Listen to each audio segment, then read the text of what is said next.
Assalamualaikum warahmatullahi wabarakatuh. Perkenalkan, nama saya Fania Doyo Nurina Alifa, NIM 18010404074,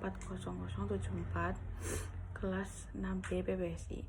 Di sini saya akan mempresentasikan artikel yang sudah saya buat, yaitu judulnya Gaya bahasa pada future dalam surat kabar harian Kompas. Karya saya sendiri. Artikel ini disusun untuk memenuhi nilai UAS mata kuliah penelitian bahasa. Abstrak. Future merupakan tulisan jurnalistik yang menggunakan bahasa komunikatif dan emotif. Future disebut sebagai tulisan berita kisah.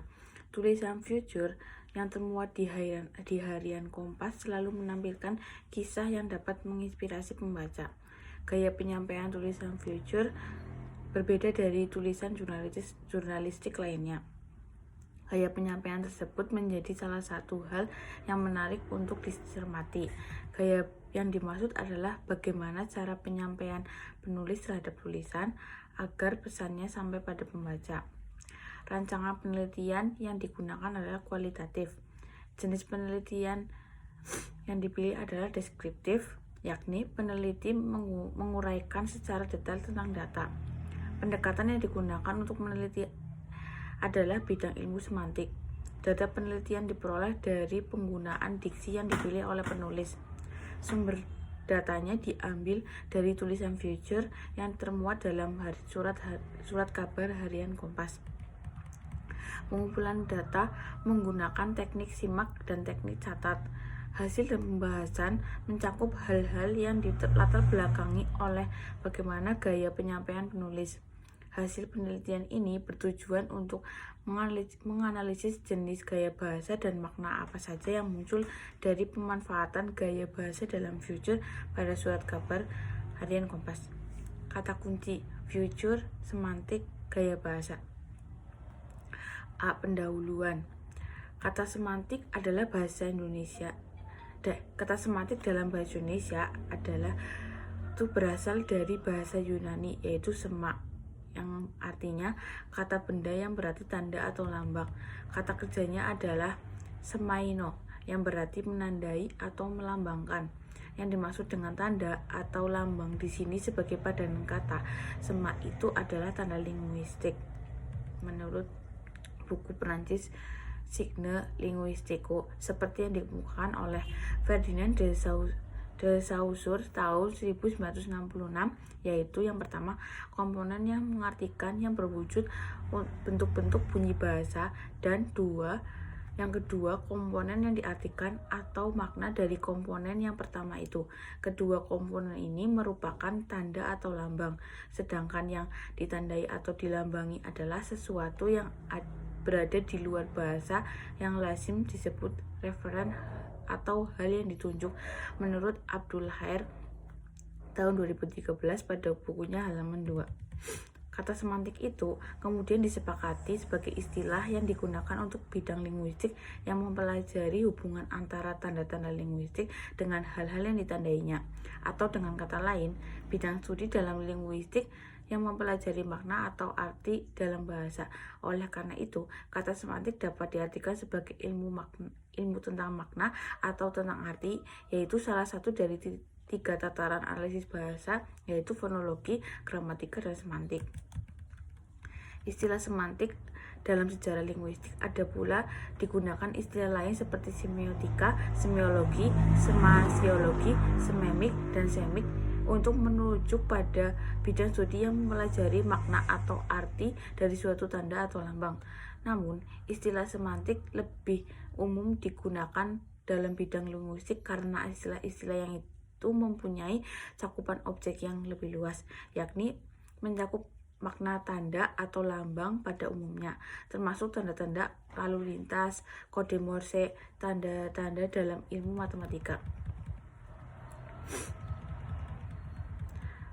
Berdasarkan pandangan dari para ahli mengenai pengertian semantik tersebut, peneliti dapat menyimpulkan bahwa objek dari semantik adalah makna, maka semantik adalah ilmu bahasa yang mempelajari makna.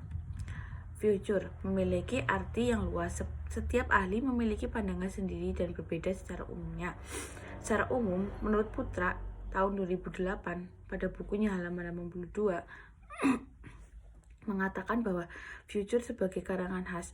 Berbeda halnya dengan Muhammad tahun 1997 pada bukunya halaman 9 yang memaparkan bahwa cerita future adalah artikel yang kreatif, kadang-kadang subjektif, terutama dimaksudkan untuk membuat senang dan memberi informasi kepada pembaca tentang suatu kejadian, keadaan, atau aspek kehidupan. Menurut Romli tahun 2006 pada bukunya halaman 22 memiliki pendapat bahwa future adalah sebuah tulisan jurnalistik, namun tidak harus mengikuti rumus klasik 5W plus 1H dan bisa dibedakan dengan news atau berita, artikel atau opini, kolom, dan analisis berita. Senada dengan Romli, Sumadiria pada bukunya halaman 154 pada tahun 2014 berpendapat bahwa future adalah cerita khas kreatif. Future berpijak pada jurnalistik sastra tentang suatu situasi, keadaan, atau aspek kehidupan. Tujuan future ini untuk memberikan informasi sekaligus menghibur halayak media massa.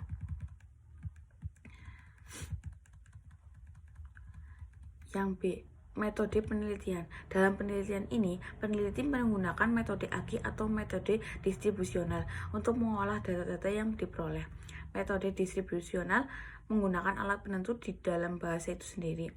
Dasar penentu di dalam kerja metode distribusional adalah teknik pemilahan data berdasarkan kategori atau kriteria tertentu dari segi kegramatikalan sesuai dengan ciri-ciri alamiah yang dimiliki oleh data penelitian menurut Sudaryanto tahun 2016 pada bukunya halaman 18. Dalam rangka kerja metode distribusional yang menjadi alat penentunya berupa bagian atau unsur dari bahas objek sasaran penelitian itu sendiri sebagai kata ingkar, preposisi, adverbia, fungsi sintaksis, subjek, predikat, objek, klausa, silabel kata, titik nada, dan hal yang lain. Yang C. Hasil dan pembahasan.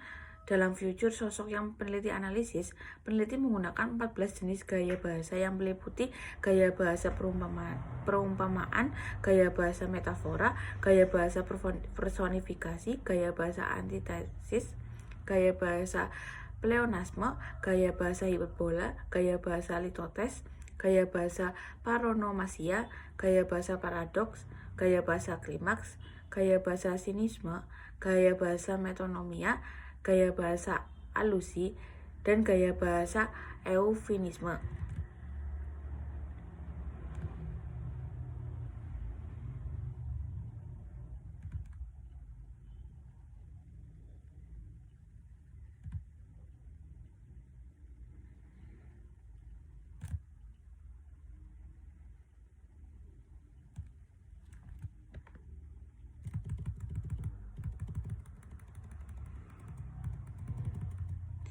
Yang terakhir, D. Simpulan. Berdasarkan analisis data dan pembahasan di atas, dapat disimpulkan bagaimana pemanfaatan gaya bahasa dalam future sosok harian Kompas. Berikut ini disimpulkan pemakaian gaya bahasa dalam future sosok harian Kompas, yaitu yang pertama, ditemukan 14 jenis gaya bahasa yang dimanfaatkan dalam future sosok harian Kompas. Jumlah keseluruhan kalimat yang mengandung gaya bahasa dalam future sosok tersebut berjumlah 70 kalimat. Berikut akan dijelaskan secara terperinci masing-masing jumlah gaya bahasa yang ditemukan. Gaya bahasa perumpamaan ada 2 buah, gaya metafora ada 5 buah, personifikasi 10 buah, antitesis 3 buah, pleonasme 2 buah, hiperbola 14 buah, litotes 1 buah, paronomasia 1 buah, paradoks 2 buah, klimaks 2 buah, sinisme 1 buah, metonomia 2 buah, alusi 2 buah, eufemisme 23 buah. Ke-14 gaya bahasa yang ditemukan ini terbagi atas 4 kelompok majas, yaitu majas perbandingan, majas pertentangan, majas pertautan, dan majas perulangan. Penulis future sosok sering menggunakan gaya bahasa eufemisme dalam tulisannya. Hal ini dibuktikan dengan ditemukannya 23 gaya bahasa eufemisme yang digunakan dalam future sosok yang diteliti. Jumlah ini merupakan terbanyak dibanding dengan jumlah penggunaan jenis gaya bahasa yang lain. Yang kedua, makna yang muncul dari pemanfaatan gaya bahasa dalam future sosok harian Kompas berjumlah 15 makna. Ke-15 makna ini adalah sebagai berikut: memberi pertanyaan 1 buah, menyampaikan informasi 28 buah, menyindir 6 buah, memberi peringatan 3 buah, menyampaikan pendapat 10 buah, menyamakan 1 buah, mengkritik 1 buah, membandingkan 3 buah, melebih-lebihkan suatu pernyataan 14 buah, mengurangi kenyataan yang sebenarnya 1 buah, mensejajarkan kata 1 buah, menentang pernyataan sebelumnya 2 buah, menjabarkan 2 buah, menggantikan nama lain 2 buah, dan memperhalus kalimat 24 buah. Makna penggunaan gaya bahasa dalam penelitian ini umumnya adalah menyampaikan informasi. Ya, sekian dari saya. Apabila banyak kesalahan kata, mohon maaf. Wassalamualaikum warahmatullahi wabarakatuh.